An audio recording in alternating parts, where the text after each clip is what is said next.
नमस्कार दोस्तों। आज मैं आपको सुनाऊंगा पत्नी को धक्के मारकर घर से निकाला और फिर बाद में क्या हुआ। एक सच्ची पत्नी की बहुत ही दर्द भरी कहानी। दयाल बहुत ही गरीब आदमी था और गांव में कई लोग दयाल से खूब कर्जा मांगते थे। लेकिन जब उसकी शादी कमला से हुई तो एक चमत्कार सा ही हो गया। 3 साल के अंदर अंदर दयाल का सारा कर्जा उतर गया और तो और दयाल ने 2 भैंस भी खरीद ली। लेकिन कुछ ही दिनों बाद दयाल को गांव के सभी लोग ये कहने लग गए कि यार दयाल, तेरी पत्नी कमला तेरे लिए बहुत शुभ है। जब से वो तुझसे शादी करके तेरे घर में आई है तब से तेरा तो नसीब ही बदल गया है। कहाँ तेरे इतना कर्जा था और तू दर दर भटकता था और तुझे कोई 1 रुपया देकर राजी नहीं था। वहीं आज तूने कमला के आने के बाद कर्जा तो उतार ही दिया, बल्कि तूने तो 2-2 भैंस भी खरीद ली। अब तो तू राज कर रहा है दयाल। तेरी पत्नी तेरे लिए लक्ष्मी के रूप में आई है। उसे कभी अपने से दूर मत करना, वरना तू फिर से गरीब हो जाएगा। ये कहकर दयाल के दोस्त खूब हंसते हुए अपने अपने खेतों में चले जाते हैं। लेकिन दयाल को अपने दोस्तों की बातें बहुत ही ज्यादा चुभ गई और ये बात बिल्कुल सच थी कि दयाल की पत्नी कमला एक लक्ष्मी के रूप में थी और वो बहुत मेहनती भी थी। वो हर रोज सुबह 4 बजे ही उठ जाती थी और फिर वो पूजा पाठ व घर का सारा काम निपटाकर बाद में अपने पति के साथ कंधे से कंधा मिलाकर खेतों में खेती करवाती थी। और फिर घर आकर खाना बनाने के बाद वो घर में ही चक्की पर आटा पीसती थी। तभी जाकर कुछ पैसे दयाल जोड़ जोड़ कर आज इस मुकाम तक पहुंचा था। लेकिन दयाल को लोगों की बात सुनकर कमला से अब चिढ़ होने लगी थी। वो सोचता था कि उसने कुछ नहीं किया, सब उसकी पत्नी कमला की ही वजह से हुआ है। तभी इस बात को लेकर कुछ दिनों बाद से ही दयाल और कमला के प्यार में दरार पैदा हो गई। दयाल के सामने तो बस हर कोई उसकी पत्नी कमला की ही तारीफ करता रहता था। ये बात दयाल को बिल्कुल अच्छी नहीं लगती थी।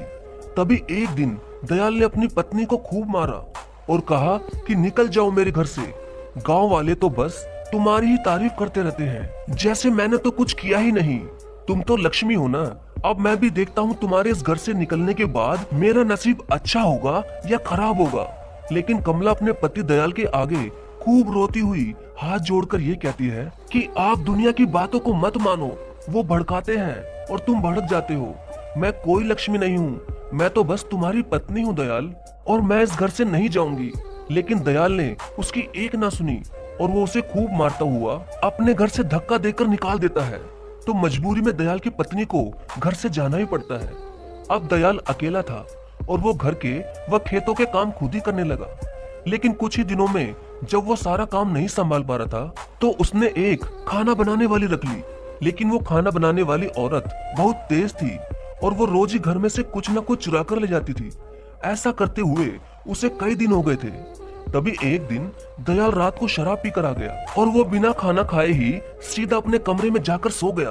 पीछे से उसकी खाना बनाने वाली औरत ने मौका देखकर रात को ही कुछ अपने आदमी बुलाकर दयाल की दोनों भैंस और गेहूं की सारी बोरियां और कुछ बर्तन चुरा कर ले गई। अब सुबह हो गई थी तो जैसे ही दयाल ने देखा तो उसके पैरों तले जमीन खिसक गई और वो अपना सिर पीट पीट कर खूब रोने लगा। तभी कुछ गांव वाले भी इकट्ठा हो गए और वो पूछने लगे कि क्या हुआ दयाल, तू इतना क्यों रो रहा है। तब दयाल खूब रोता हुआ कहता है कि मैंने घर में एक खाना बनाने वाली रखी हुई थी और कल रात को वो मेरी दोनों भैंस और सारी गेहूं की बोरी और घर का सारा सामान चोरी करके ले गई। ये सुनकर गांव वाले भी बड़े हैरान हो गए कि वो काम वाली औरत तो दयाल का सारा सामान ही ले गई। अब दयाल क्या करेगा। तभी एक बुजुर्ग औरत दयाल के पास आई और बोली कि दयाल बेटा, तूने दुनिया की बातों में आकर उस दिन बेमतलब में ही अपनी पत्नी कमला को खूब मारा और अपने घर से तूने उसे निकाल भी दिया। वो तो तेरे साथ मिलकर इतना काम भी करवाती थी पगले, वरना औरत खेतों में तो बहुत ही कम काम करती है। तेरी पत्नी कमला तेरे घर की लक्ष्मी है, वरना तू ही सोच, उसके घर से निकलते ही तेरा सब कुछ नहीं लुट गया। बोल, दुनिया की बातों में आएगा तो एक दिन तेरा सब कुछ लुट जाएगा। जीवन में कितनी भी मुश्किलें आ जाए, लेकिन अगर एक पति पत्नी साथ होना तो वो मुश्किलें उनके आगे कुछ भी नहीं। तभी उस बुजुर्ग औरत की बातें सुनकर दयाल और ज्यादा रोता हुआ ये कहने लगा कि हाँ, मुझसे बहुत बड़ी गलती हो गई। मेरी पत्नी कमला के बिना मैं कुछ भी नहीं।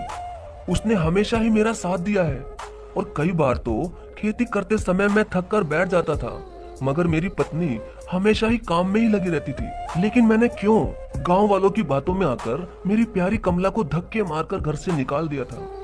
लेकिन अब मुझे अपनी गलती का एहसास हो चुका है और आज ही मैं अपनी पत्नी को घर वापस लेकर आऊंगा।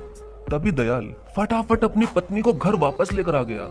फिर दयाल ने कमला को चोरी की सारी बात बताई, मगर फिर भी कमला ने यही कहा कि कोई बात नहीं दयाल, हम फिर से एक साथ मेहनत करेंगे और फिर से हमारे पास सब कुछ होगा। ये सुनकर दयाल सबके ही सामने अपनी पत्नी कमला को अपने सीने से लगा लेता है। तो दोस्तों, क्या दयाल ने अपनी पत्नी को धक्के मारकर घर से निकालकर उसने सही किया या गलत? प्लीज कमेंट में जरूर बताना। धन्यवाद।